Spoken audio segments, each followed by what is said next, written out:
Sorcerer's Stone. This chapter is called The Midnight Duel. Harry had never believed he would meet a boy he hated more than Dudley.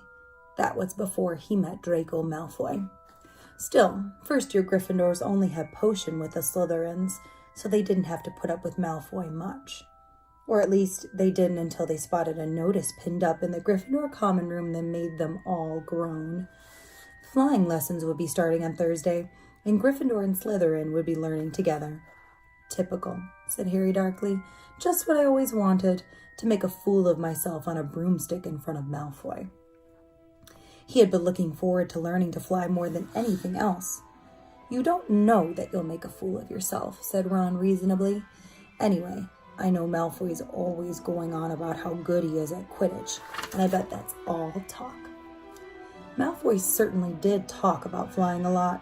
He complained loudly about first years never getting on the house Quidditch teams, and told long, boastful stories that always seemed to end with him narrowly escaping muggles in helicopters. He wasn't the only one, though. The way Seamus Finnegan told it, he'd spent most of his childhood zooming around the countryside on his broomstick. Even Ron would tell anyone who'd listen about the time he almost hit a hang glider on Charlie's old broom. Everyone from wizarding families talked about Quidditch constantly. Ron had already had a big argument with Dean Thomas, who shared their dormitory, about soccer. Ron couldn't see what was exciting about a game with only one ball, where no one was allowed to fly. Harry had caught Ron prodding Dean's poster of West Ham soccer team, trying to make the players move. Neville had never been on a broomstick in his life because his grandmother had never let him near one. Privately, Harry felt she'd had good reason, because Neville managed to have an extraordinary number of accidents even with both feet on the ground. Hermione Granger was almost as nervous about flying as Neville was. This was something you couldn't learn by heart out of a book. Not that she hadn't tried. At breakfast on Thursday, she bored them all stupid with flying tips she'd gotten out of a library book called Quidditch Through the Ages. Neville was hanging on her every word, desperate for anything that might help him hang on to his broomstick later, but everybody else was very pleased when Hermione's lecture was interrupted by the arrival of the mail. Harry hadn't had a single letter since Hagrid's note, something that Malfoy had been quick to notice, of course. Malfoy's eagle owl was always bringing him packages of sweets from home, which he opened gloatingly at the Slytherin table. A barn owl brought Neville a small package from his grandmother. He opened it excitedly and showed them a glass ball the size of a large marble, which seemed to be full of white smoke. "It's a Remembrall," he explained. "Gran knows I forget things.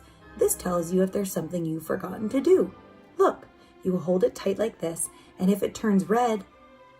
Oh, his face fell, because the Remembrall had suddenly glowed scarlet. "You've forgotten something." Neville was trying to remember what he'd forgotten when Draco Malfoy, who was passing the Gryffindor table, snatched the Remembrall out of his hand. Harry and Ron jumped to their feet. They were half hoping for a reason to fight Malfoy, but Professor McGonagall, who could spot trouble quicker than any teacher in the school, was there in a flash. "What's going on?" "Malfoy's got my Remembrall, Professor." Scowling, Malfoy quickly dropped the Remembrall back on the table. "Just looking," he said, and he sloped away with Crabbe and Goyle behind him. At 3:30 that afternoon, Harry, Ron, and the other Gryffindors hurried down the front steps onto the ground for their very first flying lesson. It was a clear, breezy day, and the grass rippled under their feet as they marched down the sloping lawns toward smooth, flat lawn on the opposite side of the grounds to the Forbidden Forest, whose trees were swaying darkly in the distance. The Slytherins were already there, and so were 20 broomsticks lying in neat lines on the ground. Harry had heard Fred and George Weasley complain about the school brooms, saying that some of them started to vibrate if you flew too high, or always flew slightly to the left. Their teacher, Madame Hooch, arrived. She had short gray hair and yellow eyes like a hawk.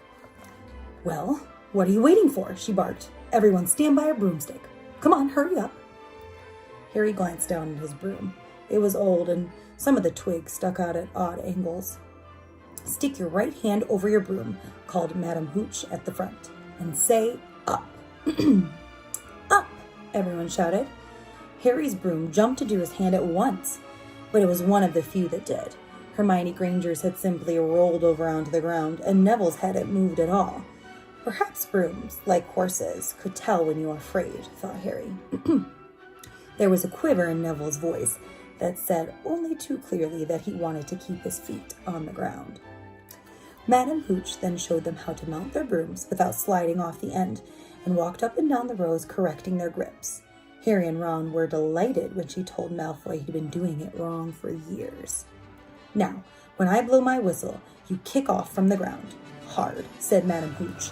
"Keep your broom steady, rise a few feet, and then come straight back down by leaning forward slightly. On my whistle, 3, 2... But Neville, nervous and jumpy and frightened of being left on the ground, pushed off hard before the whistle had touched Madame Hooch's lips.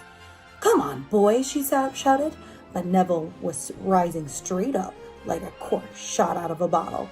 12 feet, 20 feet. Harry saw his scared white face look down at the ground falling away, saw him gasp, slide sideways off the broom, and wham! A thud and a nasty crack, and Neville lay face down on the grass in a heap. His broomstick was still rising higher and higher, and started to drift lazily toward the Forbidden Forest and out of sight. Madame Hooch was bending over Neville, her face as white as his. "Broken wrist," Harry heard her mutter. "Come on, boy. It's all right. Up you get." She turned to the rest of the class. "None of you is to move while I take this boy to the hospital wing. You leave those brooms where they are, or you'll be out of Hogwarts before you can say Quidditch. Come on, dear." Neville, his face tear-streaked, clutching his wrist, hobbled off with Madame Hooch, who had her arm around him. No sooner were they out of earshot than Malfoy burst into laughter. "Did you see his face, the great lump?" The other Slytherins joined. "Shut up, Malfoy," snapped Pavarti Pertil. "Oh, sticking up for Longbottom," said Pansy Parkinson, a hard-faced Slytherin girl. "Never thought you'd like fat little crying babies, Pavarti." "Look," said Malfoy, darting forward and snatching something out of the grass. "It's that stupid thing Longbottom's Gran sent him." The Remembrall glittered in the sun as he held it up. "Give that here, Malfoy," said Harry quietly. Everyone stopped talking to watch. Malfoy smiled nastily. "I think I'll leave it somewhere for Longbottom to find. How about up a tree?" "Give it here," Harry yelled, but Malfoy had leapt onto his broomstick and taken off. He hadn't been lying. He could fly well. Hovering level with the topmost branches of an oak, he called, "Come on and get it, Potter." Harry grabbed his broom. "No," shouted Hermione Granger. "Madame Hooch told us not to move, and you'll get us all into trouble." Harry ignored her. Blood was pounding in his ears. He mounted the broom and kicked hard against the ground, and up he soared. Air rushed through his hair, and his robes whipped out behind him. And in a rush of fierce joy, he realized he'd found something he could do without being taught. This was easy. This was wonderful. He pulled his broomstick up a little to take it even higher, and heard screams and gasps of girls back on the ground, an admiring whoop from Ron. He turned his broomstick sharply to face Malfoy in midair. Malfoy looked stunned. "Give it here," Harry called, "or I'll knock you off that broom." "Oh, yeah?" said Malfoy, trying to sneer, but looking worried. Harry knew somehow what to do. He leaned forward and grasped the broom tightly in both hands, and it shot forward toward Malfoy like a javelin. Malfoy only just got out of the way in time. Harry made a sharp about-face and held the broom steady. A few people were clapping. "No Crabbe and Goyle up here to save your neck, Malfoy," Harry called. The same thought seemed to have struck Malfoy. "Catch it if you can, then," he shouted, and he threw the glass ball high into the air and streaked back toward the ground. Harry saw, as though in slow motion, the ball rise up into the air and then start to fall. He leaned forward and pointed his broom handle down. Next second, he was gathering speed in a steep dive, racing the ball. Wind whistling in his ear mingled with the screams of people watching. He stretched out his hand. A foot from the ground, he caught it, just in time to pull his broom straight, and he toppled gently onto the grass with the Remembrall clutched safely in his fist. "Harry Potter!" His heart sank faster than he just dived. Professor McGonagall was running toward them. He got to his feet, trembling.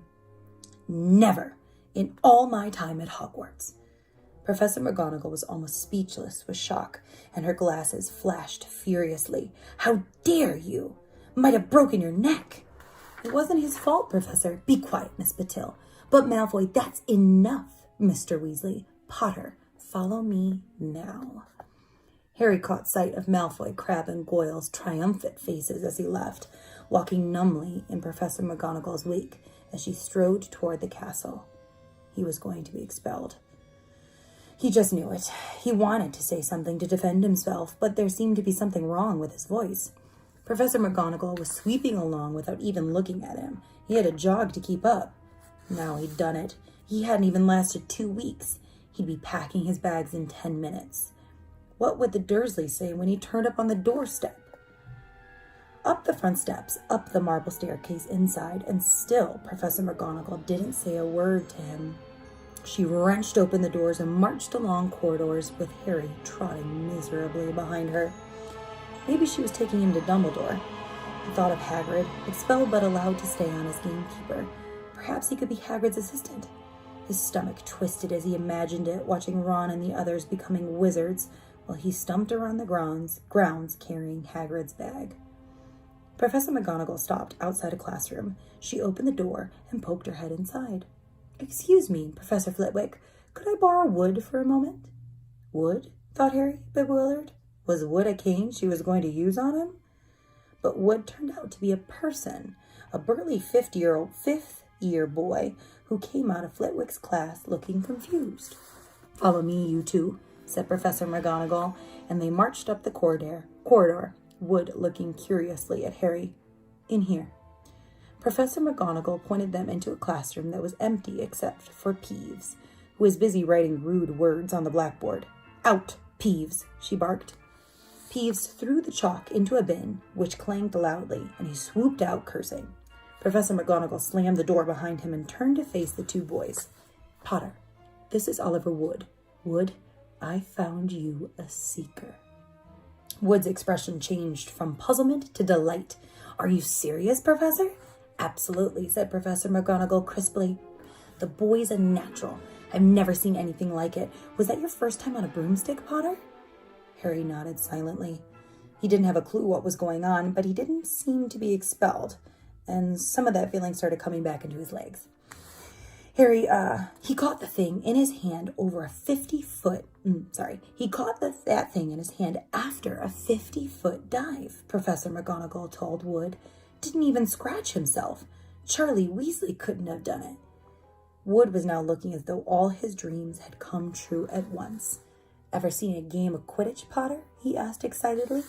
Wood's captain of the Gryffindor team, Professor McGonagall explained. He's just the build for a seeker too, said Wood, now walking around Harry and staring at him. Light, speedy. We'll have to get him a decent broom, Professor. A Nimbus 2000 or a Clean Sweep 7, I'd say. I shall speak to Professor Dumbledore and see if we can't bend the first-year rule. Heaven knows, we need a better team than last year. Flattened in that last match by Slytherin, I couldn't look Severus Snape in the face for weeks. Professor McGonagall peered sternly over her glasses at Harry.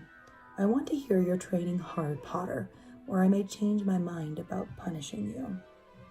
Then she suddenly smiled. Your father would have been proud, she said. He was an excellent Quidditch player himself. You're joking. It was dinner time. Harry had just finished telling Ron what had happened when he'd left the grounds with Professor McGonagall. Ron had a piece of steak and kidney pie halfway to his mouth, but he'd forgotten all about it. Seeker, he said, but first years never. You must be the youngest house player in about a century, said Harry, shoveling pie into his mouth. He felt particularly hungry after the excitement of the afternoon. Wood told me. Ron was so amazed, so impressed, he just sat and gaped at Harry. I start training next week, said Harry. Only don't tell anyone. Wood wants to keep it a secret. Fred and George Weasley came now into the hall, spotted Harry, and hurried over. Well done, said George in a low voice. Wood told us. We're on the team too. Beaters. I tell you, we're going to win that Quidditch Cup for sure this year, said Fred. We haven't won since Charlie left, but this year's team is going to be brilliant. You must be good, Harry. Wood was almost skipping when he told us. Anyway, we've got to go. Lee Jordan reckons he found a new secret passageway out of the school. Bet it's that one behind the statue of Gregory the Schmarmy that we found in our first week. See you. Fred and George had hardly disappeared when somebody far less welcome turned up. Malfoy, flanked by Crabbe and Goyle. Having a last meal, Potter? When are you getting the train back to the Muggles? You're a lot braver now that you're back on the ground and you've got your little friends with you, said Harry coolly. There was, of course, nothing at all little about Crabbe and Goyle, but as the high table was full of teachers, neither of them could do more than crack their knuckles and scowl. I'd take you on any time on my own, said Malfoy. Tonight if you want. Wizard's duel. Wands only. No contact. What's the matter? Never heard of a wizard's duel before, I suppose? Of course he has, said Ron, wheeling around. I'm his second. Who's yours? Malfoy looked at Crabbe and Goyle, sizing them up. Crabbe, he said. Midnight, all right? We'll meet you in the trophy room. That's always unlocked. When Malfoy had gone, Ron and Harry looked at each other. What is a wizard's duel? Said Harry. And what do you mean you're my second? Well, a second's there to take over if you die, said Ron casually, getting started on the last of his cold pie. Catching the look on Harry's face, he added quickly, but people only die in proper duels, with real wizards. The most you and Malfoy will be able to do is send sparks at each other. Neither of you knows enough magic to do any real damage. I bet he expected you to refuse anyways. And what if I wave my wand and nothing happens? Throw it away and punch him in the nose, Ron suggested. Excuse me? They both looked up. It was Hermione Granger. Can't a person eat in peace in this place? Said Ron. Hermione ignored him and spoke to Harry. I couldn't help overhearing what you and Malfoy were saying. Bet you could, Ron muttered. And you mustn't go wandering around the school at night. Think of the points you'll lose Gryffindor if you're caught. And you're bound to be. It's really very selfish of you. And it's really none of your business, said Harry. Goodbye, said Ron. All the same, it wasn't what you'd call the perfect end to the day, Harry thought, as he lay awake much later listening to Dean and Seamus falling asleep. Neville wasn't back from the hospital wing. Ron had spent all evening giving him advice, such as, if he tries to curse you, you'd better dodge it, because I can't remember how to block them. There was a very good chance they were going to get caught by Filch or Mrs. Norris, and Harry felt he was pushing his luck, breaking another school rule today. On the other hand, Malfoy's sneering face kept looming out of the darkness. This was his big chance to beat Malfoy face to face. He couldn't miss it. 11:30, Ron muttered at last, We'd better go. They pulled on their bathrobes, picked up their wands, and crept across the tower room, down the spiral staircase, and into the Gryffindor common room. A few embers were still glowing in the fireplace, turning all the armchairs into hunched black shadows. They had almost reached the portrait hole when a voice spoke from the chair nearest them. I can't believe you're going to do this, Harry. A lamp flickered on. It was Hermione Granger wearing a pink bathrobe and a frown. You, said Ron furiously, go back to bed. I almost told your brother, Hermione snapped. Percy, he's a prefect. He'd put a stop to this. Harry couldn't believe anyone could be so interfering. Come on, he said to Ron. He pushed open the portrait of the fat lady and climbed through the hole. Excuse me. Hermione wasn't going to give in that easily. She followed Ron through the portrait hole, hissing at them like an angry goose. Don't you care about Gryffindor? Do you only care about yourselves? I don't want Slytherin to win the House Cup, and you'll lose all the points I got from Professor McGonagall for knowing about switching spells. Go away. All right, but I warned you. You just remember what I said when you're on the train home tomorrow. But what they were, they didn't find out. Hermione had turned to the portrait of the fat lady to get back inside and found herself facing an empty painting. The fat lady had gone on a nighttime visit, and Hermione was locked out of Gryffindor Tower. Now what am I going to do? She said shrilly. That's your problem, said Ron. We gotta go. We're gonna be late. They hadn't even reached the end of the corridor when Hermione caught up with them. I'm coming with you, she said. You are not. Do you think I'm going to stand out here and wait for Filch to catch me? If he finds all three of us, I'll tell him the truth, that I was trying to stop you, and you can back me up.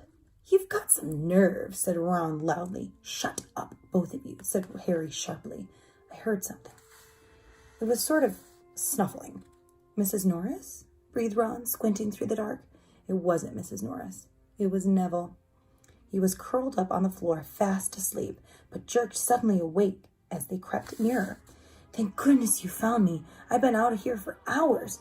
I couldn't remember the new password to get into bed. Keep your voice down, Neville. The password's pig snout. But it won't help you now. The fat lady's gone off somewhere. How's your arm? Said Harry. Fine, said Neville, showing them. Madame Pomfrey mended it in about a minute. Good. Well, look, Neville, we've got to go somewhere. We'll see you later. Don't leave me, said Neville, scrambling to his feet. I don't want to stay here alone. The bloody Baron's been passed twice already. Ron looked at his watch and then glared furiously at Hermione and Neville. If either of you get us caught, I'll never rest until I've learned that curse of the boogies Quirrell told us about and use it on you. Hermione opened her mouth, perhaps to tell Ron exactly how to use the curse of the bogies, but Harry hissed at her to be quiet and beckoned them all forward. They flitted along the corridor striped with bars of moonlight from the high windows. At every turn, Harry expected to run into Filch or Mrs. Norris, but they were lucky. They sped up a staircase to the third floor and tiptoed toward the trophy room. Malfoy and Crabbe weren't there yet. The crystal trophy cases glimmered through where the moonlight caught them. Cups, shields, plates, and statues winked silver and gold in the darkness. They edged along the walls, keeping their eyes on the doors at either end of the room. Harry took out his wand in case Malfoy leapt in and started at once. The minutes crept by. He's late. Maybe he's chickened out, Ron whispered. Then a noise in the next room made them jump. Harry had only just raised his wand when he heard someone speak, and it wasn't Malfoy. Sniff around, my sweet. They might be lurking in a corner. It was Filch speaking to Mrs. Norris. Horror-struck, Harry waved madly at the other three to follow him as quickly as possible.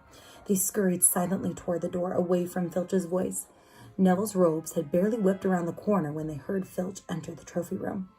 They're in here somewhere, they heard him mutter. Probably hiding. This way, Harry mouthed to the others, and, petrified, they began to creep down a long gallery full of suits of armor. They could hear Filch getting nearer. Neville suddenly let out a frightened squeak and broke into a run. He tripped, grabbed Ron around the waist, and the pair of them toppled right into a suit of armor. The clanging and clashing were enough to wake the whole castle. Run! Harry yelled, and the four of them sprinted down the gallery, not looking back to see whether Filch was following. They swung around the doorpost and galloped down one corridor, then another. Harry in the lead. Without any idea where they were or where they were going, they ripped through a tapestry and found themselves in a hidden passageway, hurtled along it, and came out near their charms classroom, which they knew was miles from the trophy room. I think we lost him, Harry panted, leaning against the cold wall and wiping his forehead. Neville was bent double, wheezing and sputtering. I told you, Hermione gasped, clutching at the stitch in her chest. I told you. We've got to get back to Gryffindor Tower, said Ron, quickly as possible. Malfoy tricked you, Hermione said to Harry. You realize that, don't you? He was never going to meet you. Filch knew someone was going to be in the trophy room. Malfoy must have tipped him off. Harry thought she was probably right, but he wasn't going to tell her that. Let's go. It wasn't going to be that simple. They hadn't gone more than a dozen paces when a doorknob rattled and something came shooting out of a classroom in front of them. It was Peeves. He caught sight of them and gave a squeal of delight. Shut up, Peeves, please. You'll get us thrown out. Peeves cackled. Wandering around at midnight, icky firsties. Tut, tut, tut. Naughty, naughty, you'll get caughty. Not if you don't give us away, Peeves, please. Should I tell Filch? I should, said Peeves in a saintly voice, but his eyes glittered wickedly. It's for your own good, you know. Get out of the way, snapped Ron, taking a swipe at Peeves. This was a big mistake. Students out of bed, Peeves bellowed. Students out of bed, down the charms corridor.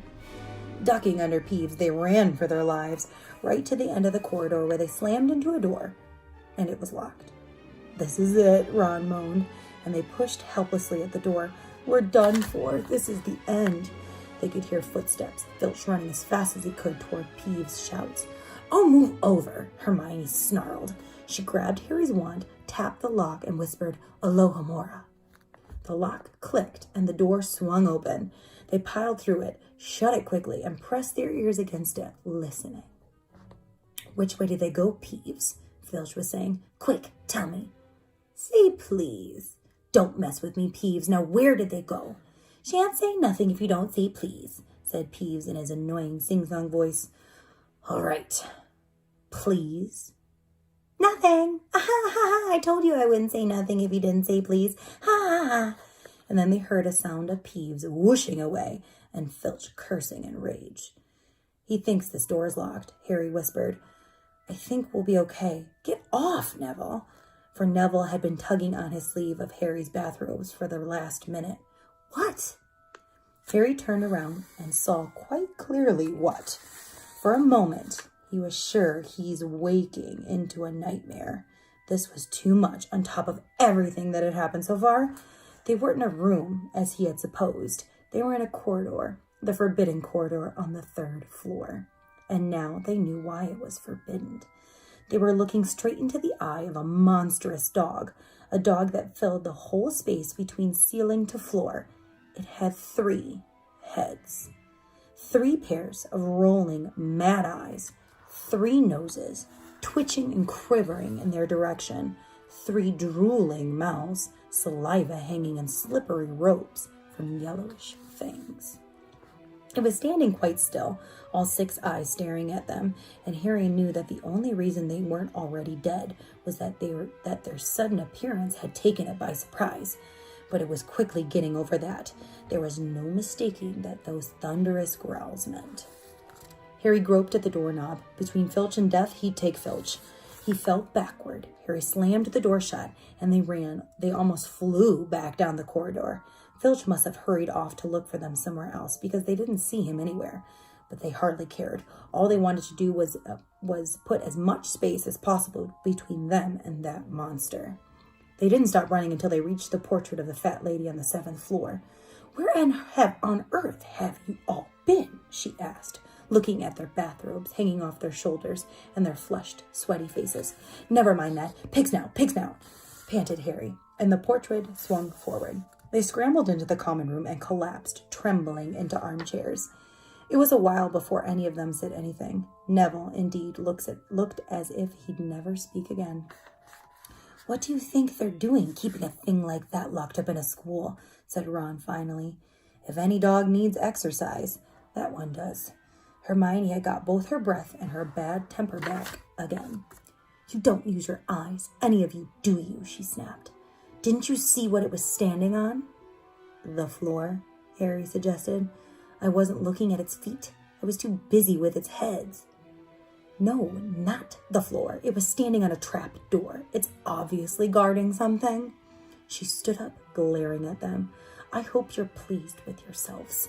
We could all have been killed, or worse, expelled. Now, if you don't mind, I'm going to bed." Ron stared after her, his mouth open. "No, we don't mind," he said. "You'd think we dragged her along, wouldn't you?" But Hermione had given Harry something else to think about as he climbed back into bed. The dog was guarding something. What had Hagrid said?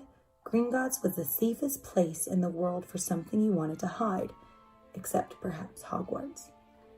It looked as though Harry had found out where the grubby little package from Vault 713 was.